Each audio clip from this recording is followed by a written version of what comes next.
नमस्कार प्रिय विद्यार्थियों, मैं डॉक्टर विपिन कुमार बगड़िया, सहायक आचार्य राजकीय आर्थिक प्रशासन एवं वित्तीय प्रबंध विभाग, राजकीय स्नातकोत्तर महाविद्यालय हिंडौन सिटी। प्रिय विद्यार्थियों, पिछले वीडियो में हमने आगम रेवेन्यू के बारे में अध्ययन किया था कि आगम 3 प्रकार का होता है, कुल आगम, औसत आगम, सीमांत आगम। वहीं सीमांत आगम भी 3 प्रकार का होता है, धनात्मक सीमांत आगम, शून्य सीमांत आगम और ऋणात्मक सीमांत आगम।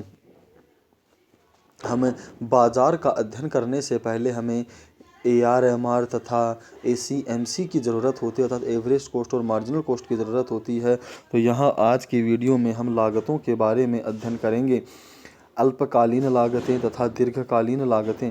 अल्पकालीन लागतें वे लागतें होती हैं जो एक फर्म को अल्पकाल में उत्पादन करने पर लगती हैं। अल्पकालीन लागतें 2 तरह की होती हैं, स्थायी लागतें एवं परिवर्तनशील लागतें।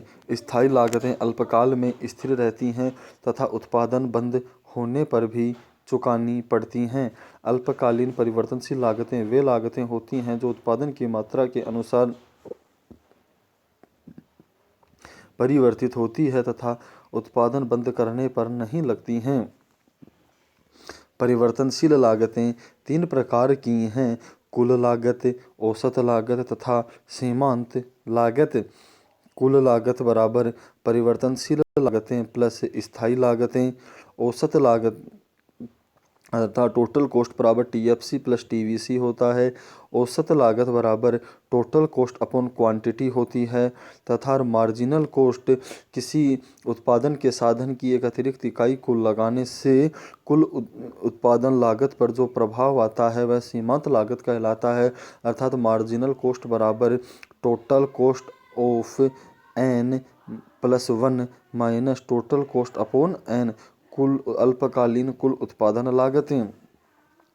उत्पादन की मात्रा, कुल स्थिर लागत, कुल परिवर्तनशील लागत तथा कुल लागत। 0, 1, 2, 3, 4, 5, 6, 7, 8, 9, 10 कुल स्थिर लागत 50, 50, 50, 50, 50 है। यहाँ ध्यातव्य बिंदु यह है कि विद्यार्थियों, उत्पादन की मात्रा 0 होने पर भी यह 50 है, उत्पादन की मात्रा अधिकतम 10 होने पर भी यह 50 है, जबकि परिवर्तनशील लागत 0 पर 0 होती है तथा अधिकतम पर अधिकतम होती है। कुल परिवर्तनशील लागतें 0 पर 0 हैं, 1 मात्रा पर 15 है, 2 पर 30 हैं, 3 पर 40 हैं, 4 पर 45 है, 5 पर 50 हैं, 6 पर 60 हैं, 7 पर 75 हैं, 8 पर 95 हैं, 9 पर 120 हैं तथा 10 पर 100 हैं। इस प्रकार कुल लागत total fixed cost plus total variable cost होगा। तो 0 उत्पादन पर भी कुल लागत 50 है, फिर 65, 80, 90, 95, 100, 110, 125, 145, 170 और 210 है। इस तालिका को हम एक रेखा चित्र के माध्यम से समझ सकते हैं। इस रेखा चित्र में y अक्ष पर लागतों को लिया गया है, जिसमें टोटल कॉस्ट, एवरेज कॉस्ट तथा मार्जिनल कॉस्ट है, जबकि अक्ष पर उत्पादन की इकाइयों को लिया गया है। इस चित्र में यह ध्यान देने योग्य बात है कि जो टोटल फिक्स्ड कॉस्ट है वह अक्षांश के समानांतर होती है तथा 0 उत्पादन पर भी अधिकतम होती है, जबकि टोटल वेरिएबल कॉस्ट पहले घटती दर से बढ़ती है तथा बाद में बढ़ती दर से बढ़ती है। चूँकि टोटल अल्पकाल में कुल लागत कुल परिवर्तनशील लागतों पर निर्भर करती है, इसलिए जितना परिवर्तन कुल परिवर्तनशील लागतों में होगा उसी हिसाब से कुल लागतों में भी परिवर्तन होता है। इस कारण कुल लागतें भी पहले घटती दर से बढ़ती हैं तथा बाद में बढ़ती दर से बढ़ती हैं। अल्पकालीन लागतें प्रति इकाई लागतें, जहां AFC TFC upon quantity, AVC TVC upon quantity, ATC TC upon quantity या AFC प्लस AVC तथा MC बराबर margin total cost of N plus 1 minus total cost of N units.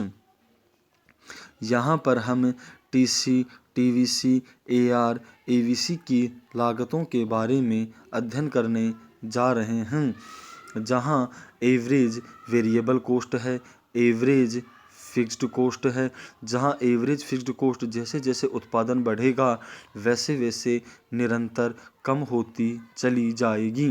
दूसरी तरफ एवरेज वेरिएबल कॉस्ट पहले घटती दर से बढ़ेगी, बाद में बढ़ती दर से बढ़ने लग जाती है। उसी प्रकार एवरेज कॉस्ट भी, जो कि एएफसी और एवीसी का योग है, इसलिए पहले घटती दर से बढ़ती है तथा बाद में बढ़ती दर से बढ़ने लग जाती है। दीर्घकाल समय की वह अवधि होती है जिसमें उत्पादन के सभी साधन परिवर्तनशील होते हैं।